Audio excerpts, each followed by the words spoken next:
Welcome to the Keiser Report. I'm Max Keiser. Crypto bullion. Yes, I said it. Crypto bullion. My people, crypto bullion is the 1-2 punch to level the banksters and their confiscating ways. 1, cryptocurrency. 2, silver bullion. Punch, punch. The people have spoken. They're sick of the elite frauds and scams and their rigged and toxic games. Crypto bullion is the 1-2 punch. Before you start, let me just add something here, Stacy. You know, on this show, we talked about crash JP Morgan buy silver. Silver was at $20. It ran up to $50. And as a result, Blythe Masters, who was working at JP Morgan, to get the price back down into the 20s, she had to leverage JP Morgan's books so horribly that she's been fired. So we killed, essentially, Blythe Masters' career. So we took out one financial terrorist with the crash JP Morgan buy silver campaign. And Jamie Dimon himself is very, very sick. So in other words, that campaign has done a lot of damage to that bank. 2, Bitcoin was a 3. We took it to 1,000 on this show. We made, everywhere I go in this world, people stop me and say, Max, thank you for making me a crypto millionaire. Thank you for making me a Bitcoin millionaire. We became Bitcoin millionaires last year. And the whole Bitcoin story is astounding. So now we're bringing in crypto bullion. So it's a silver coin with a Max coin crypto hologram attached to the coin. And this is the ultimate banker killer. This is the bankster killer. We're introducing you to this concept devised by a guy named Mike Murphy on StartJoin, and it's called MaxCoin Silver Crypto Bullion. The demand has been so great whereby it's now 800% funded. I thought this was interesting because there's also another crypto bullion currency on the site called Vericoin Silver, and that also received 100% of their funding within a day or two. So we do track demand, and I was surprised at how huge the demand was. Without any sort of advertising or marketing or anything like that, people wanted silver plus crypto, and this is the first marriage of it, and it was really interesting in light of what we talk about in terms of the confiscation schemes around the world, whether it was in Cyprus, which first drove the price of Bitcoin up, and then silver didn't respond back then, but now we've merged them, or somebody, Mike Murphy has, he's merged a crypto with silver. Some of those Max silver coins from a couple of years ago, they're on eBay, they're trading at 2 to 3 to 5 to 10 times the spot price of silver. So as a collector's item, they're skyrocketing in value. But you're right, the crypto bullion concept is like kryptonite to the banksters. Like, take a guy like Bob Diamond for a second. He was over there at Barclays Bank and oversaw one of the worst banking scandals in history. Anytime you see a bankster, this is like a bankster killer. Crypto bullion, Max coin, silver, crypto bullion. I think this is the ultimate solution. We talk about solutions on the show. This is the ultimate solution. It's the 1-2 punch. Now, why do you need a 1-2 punch? Why do you need to learn how to box against these banksters? You know, if you're just an ordinary Joe or Jose out there and you think that you're going to be immune from the system, well, let's look what's happening in Spain. Spain says to charge tax of 0.03% on bank deposits. Spain on Friday said it would introduce a blanket taxation rate of 0.03% on all bank account deposits in a move aimed at harmonizing regional tax regimes and generating revenues for the country's cash-strapped autonomous communities. So it could bring in 400 million euros on 1.4 trillion euros in deposits. So it makes it seem, oh, it's just a tiny, tiny, tiny bit. But, you know, that's where they start at 0.03%, and then they raise it up. It's a bail-in. Well, this is negative interest rates, and we've talked about negative interest rates, and they are being used by the ECB on the wholesale level because the ECB bank is charging its member banks a negative interest rates. And now Spain is going after the retail market, and if you have money at a Spanish bank, they're going to charge you to have that money at the bank. The economy around the world has been murdered by banksters, and now people in Spain are like they're going over the battlefield of corpses, and they're stealing people's watches, they're stealing people's artifacts and effects. So this is like a graveyard theft of what's left of the Spanish economy. First, the banksters unmercifully murdered the Spanish economy, like they killed the Greek economy. Remember Goldman Sachs, John Paulson, Lloyd Blankfein, Papandreou over there at Greece. They got together, we know it's on record, they colluded, they talked about how do we kill Greek economy? How do we steal billions of dollars for John Paulson, the hedge fund manager, and Papandreou, who stole $5 billion through that credit default scam, putting the money in his mother's account in Switzerland. They succeeded. The Greek economy is dead. Now they're going to come around like dead soldiers and take their watches and take whatever they got with negative interest rates. This is a macabre. This is worse than the pedophile scandals. The pedophilia here in the UK, which is now bursting out all over the place. It's not just Jimmy Savile. It's Westminster. It's Whitehall. It's teeming with pedophiles. They're out in the streets like zombies looking for little children to abuse. And this whole thing is just gushing out all over from Buckingham Palace to 10 Downing Street. It's because it's a village of zombies. How do you fight them? Crypto bullion. We're moving on to our own solutions. Forget them. We have to move away from them. We shouldn't even talk about them anymore. We have the 1-2 punch to knock these guys out. We have the crypto bullion. We also have, on Start Join, we say it pays to share. So we have our own communities developing outside of these people. In Canada now, there's a new movement to save the people of Detroit who are being destroyed and eviscerated by the bankers. Our water is their water. Canadians help 79,000 in Detroit with delinquent accounts. So nearly half of Detroit is delinquent on their water bills. This is because Detroit has water rates that are twice the average across the United States, partly because of the depopulation there. This is before also their increase of rates of 9% last year. So because of this, the state, which is cutting off people at $3,000 a week from their water supplies. Now, Maud Barlow, who's the chair of the Council of Canadians, says that we're sitting on the Great Lakes, supplying a fifth of the world's surface water. It's appalling. So she is leading a convoy of Canadians who are going to take good Canadian public clean water across the river to Detroit on July 24th, because she says our water is their water. So here we have, the people coming to the obvious solution. How can you cut people off on the Great Lakes with 20% of the world's fresh water supply and they don't have any water? We're just going to bring it to them. Forget these corporations who want to cut off people and put them on reservations. In Detroit, it's the equivalent of a negative interest rate. They're cutting people off from water. In Spain, they're applying negative interest rates. They're confiscating wealth. In Cyprus, they stole people's wealth. Facebook charges people to share on Facebook. Facebook charges people to send emails. Yeah. Okay, on Start Join, we've got the opposite going on, don't we? It pays to share. We actually just throw money at people all day long because of the genius of the economic model that I've created over there at Start Join. And I'm using I'm channeling some of the things that Einstein talked about and other geniuses from the past and applying it to a currency, and now it pays to share. Now let's look at, people will say, well, forget the Detroiters. We should let them die. Let the corporations eat them. Let them pick their pockets and steal all their wealth. Look at Detroit and what's happening to them. They say that it's $18 billion in debt. $12 billion of that debt is unsecured. Unsecured, just like what happened in Ireland. What does unsecured mean? If you're a banker, Max, what does it mean in a contract to have an unsecured debt? It means, the person who wrote the debt takes all the risk. And if they can't be paid back, then it's not the fault of the person who can't pay back the debt. It's the fault of the banker who made the loan. It's unsecured. Just like in Ireland, they paid back the unsecured loans foolishly. They had no obligation to pay back those loans. They were coerced by a very corrupt government to do so. Same thing in Detroit. The loans are not secured loans. They don't have to pay those loans back. Why are they paying those loans back? Because they're being coerced at the point of a gun. That's right. Well, $6 billion of it is secured against water rates, and that's what's going on there. That's why they're being abused the most. Now, one other thing I want to turn to where the community is fighting back, where it pays to share with your local community, because without them, you're going to be destroyed just by one of the corporations, whether it's the water riggers, whether it's the energy market riggers, whether it's the forex market riggers, whether it's the bank confiscators, your savings confiscators. So, new study finally links Oklahoma quakes directly to fracking. According to the study, fracking and wastewater injection is responsible for a 22,900% increase in magnitude 3.0 or higher earthquakes in the state since 2008. Prior to that, Oklahoma typically saw, on average, one magnitude 3.0 earthquake per year. There's 2,500 in the past 5 years.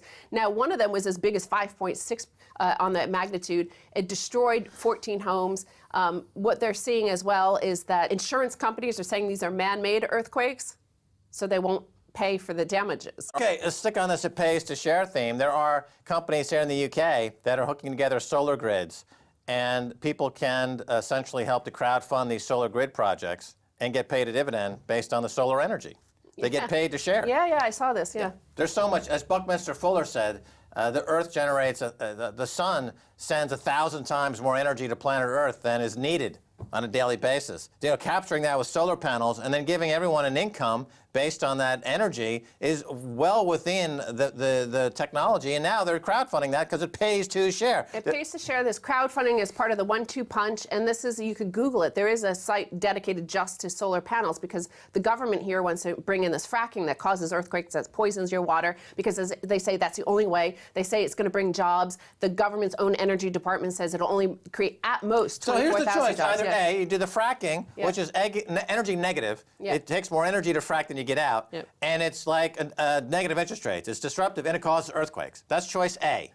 Or choice B is you put up solar panels that are crowdfunded by people who then get paid a dividend, and they cover their entire costs and are making a net positive income, unlike the bank, which is making net debit from their income on a daily basis. Those are your two choices. Pays to share, positive income, or you get your money ripped off and your ecology destroyed, and you're supporting the Westminster pedophilia circle. Exactly. Now, finally, on this headline about fracking, is even if you think of the state of Texas, you think of guys with guns, cowboy hats, boots, and loving oil, loving spewing oil. They love it, right? Well, they're freaked out by the fracking, the earthquakes, and they're actually, communities across Texas are demanding that they end fracking there, even there. And yet here, they're going to bring it here without any questions. Quakes rattle confidence in Texas energy boom. So how did it get to this in the pro-energy Texas? Well, fracking came so quickly, much more quickly than we could figure out how to do it right. Thousands of disposal wells were approved without asking if there were active faults nearby, said Russell Gold, author of The Boom, How Fracking Ignited the American Energy Revolution and Changed the World. Experts are also saying, by the way, that these are just small earthquakes, 3 to 5.0 on the Richter scale, but because there's so much water being injected back into the ground after the energy is taken out, it's as it goes wider and wider, they said it could start to cause bigger and bigger earthquakes. Right. Frackers are the moral equivalent of pedophiles. That's clear. Stacy, thank you so much. Thanks, Max. 1-2, 1-2. Oh, I like that. Well, stay tuned for the second half, a whole lot more.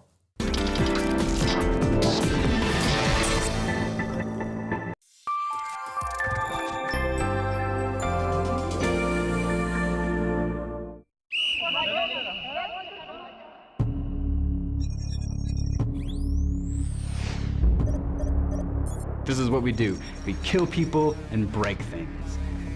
We can see something as simple as people playing a soccer game. We can see individual players, and we can even see the ball. I can almost see his facial expression. I can almost see his mouth open and crying out. Maybe he cursed us, or maybe he asked Allah for forgiveness for us. There must be near certainty that no civilians will be killed or injured.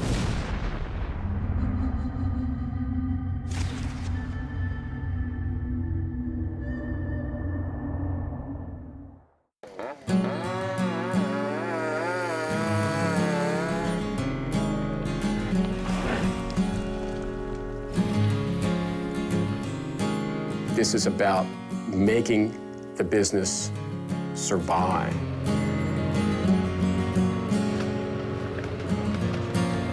Corporations don't love. Corporations don't hate.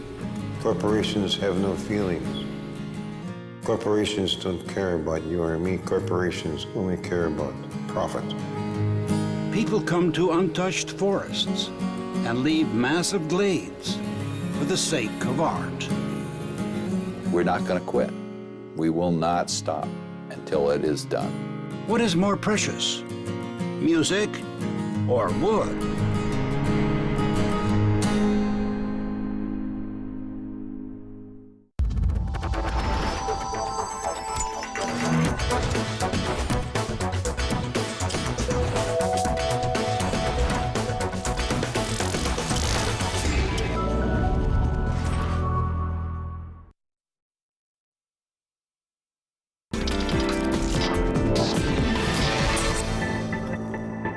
Welcome back to the Keiser Report. I'm Max Keiser. Time now to turn to anti-fracking activist Tina Rothery, a.k.a. Tina Louise. Tina, welcome to the Keiser Report. Thrilled to be here. It's great to have you on. Now, tell us first how you learned about fracking and why you are against fracking. I live in Blackpool, so it's where the only incident of fracking has actually taken place in this country, and that happened in 2011.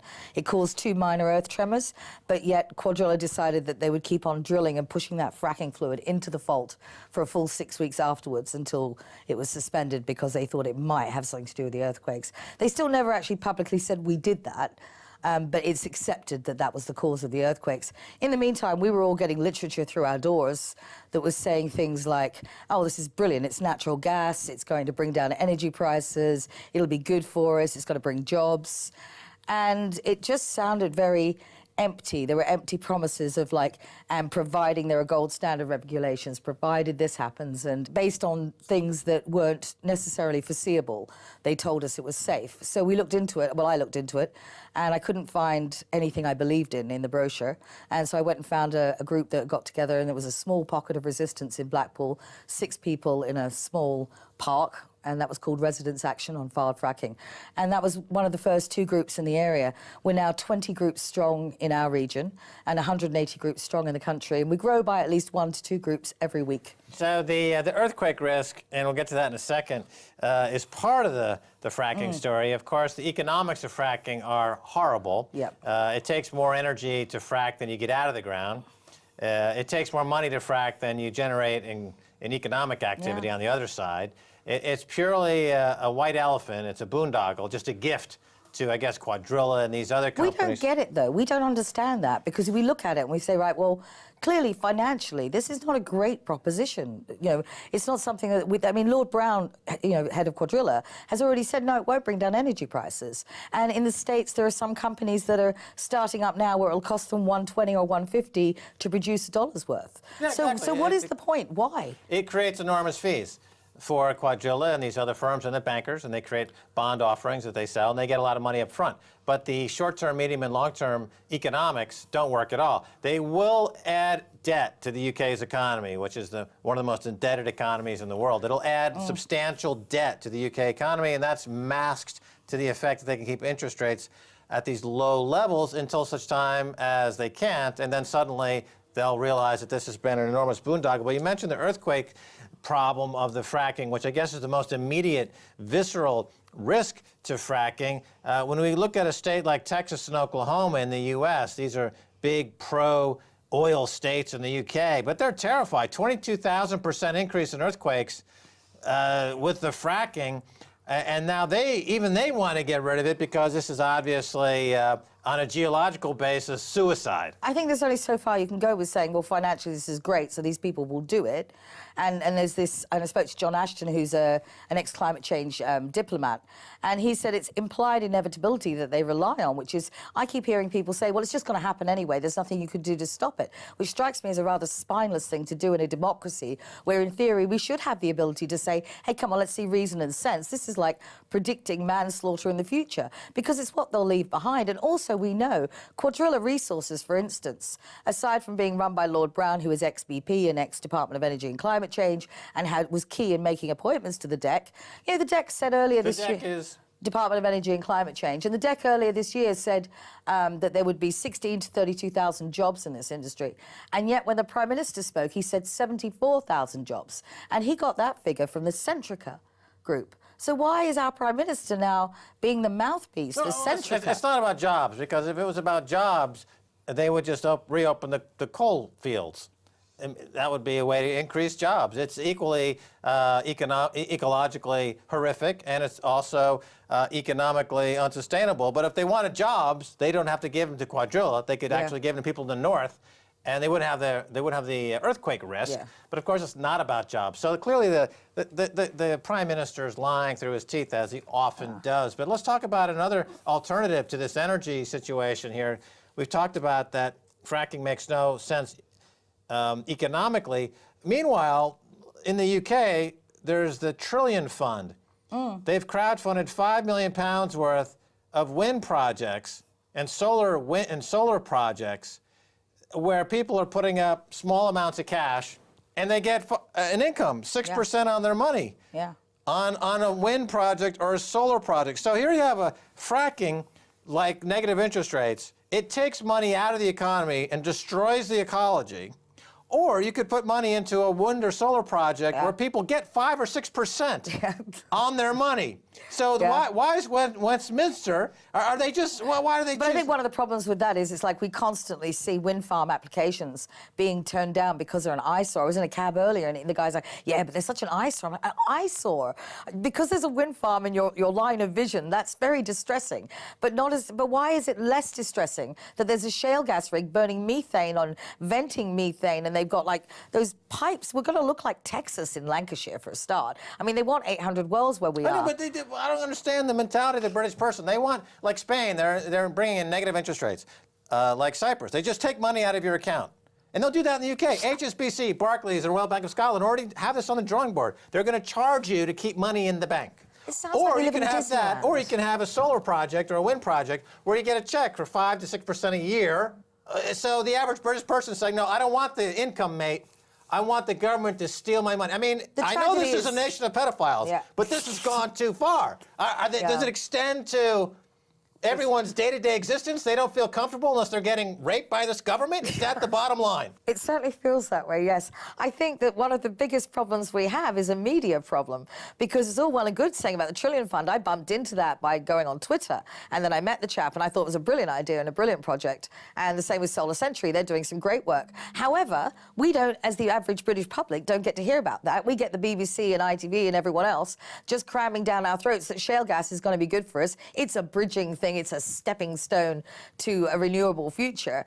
And without discussing the renewable future, they've just revised the figures in the States. I think I can't remember the name of the study. It was a study done earlier this year, and it says that there's about 26 years worth of shale gas in America. 26 years, what was the point? You might as well assume the cupboard is already bare and prepare for that. You know, I mean, it just makes sound sense as, you know, basic housekeeping that you would say, have we got enough energy? No, it's going to run out in 26 years. Let's start planning ahead for that. Well, that 26 years is overstated. The average project is only a few years. Of the dozens and dozens of fracking projects, less than 5% are actually generating any meaningful returns at all, and those are very short-lived. And they have to keep downsizing what their estimates are. They did that with the South Downs here. They came up with this huge estimate. And they mess with the figures and the way they word it, too. It's all about word games. They'll say there's X trillions of cubic litres underneath the ground, and then they'll say, but the recoverable amount is somewhere between 1 and 7%. In California, they said that they had this enormous fracked oil project, and they recently revised what they realized they were able to yield from this project down by 96%. Yeah. So, in other words, it was a hoax. You see, for us in the anti-fracking movement, the way we've tackled it, first of all, we tried to appeal to the wisdom of our government. We tried to appeal to our democracy to listen to us. And in the end, we discovered that setting up a protection camp, slowing trucks down, made more sense than anything else, because then you'd read in the investor press, UK public shale gas opposition deters investors. Because if we can't hit our government where we need to, and no one's listening to us, then at least we can do is deter the investors or make them realize that for every day's drilling, we're going to delay every one of those trucks. We're going to be under the drills. We're going to do everything we can to prevent those pads being built. Have you heard what's happened in Lancashire this week? It's astounding. There's they have 2 planning applications in, and it's for Rosica and for Preston New Road, and it's for a full-on fracking site, not exploratory. They've now taken a Section 6 and squatted the field. That's not us. It's not the activists. And a Section 6 law is a law that squatters use to hold a space. And a security firm working on behalf of Cuadrilla has taken the field where the pad will go and put in a Section 6, and there are 3 tents and 3 burly security guards holding it. That's what we do. But they've taken the field. I mean, how drastic is it? So now investors in Centrica and Cuadrilla and Riverstone Holdings have shares in a squat in a field in Lancashire. Right, and let's be clear. The economics are horrible. This will not create energy security. Price of energy will go up, not down, because all the money printed to subsidize this business is going to end up forcing prices for food and everything else up higher. Let's talk about the media for a second. You mentioned the media, the BBC. They have this impartiality rule, which means that in the case of fracking, if it's 100% understood to be a ridiculously overpriced boondoggle, and not one person of any credible nature can debate this, they are still forced to bring in any clown from the street. They'll bring in a monkey and dress him up as an executive as being the other side of the debate. Yes. Why can't they just say that there is no other side of this debate? It's a Yes. boondoggle. We're the BBC.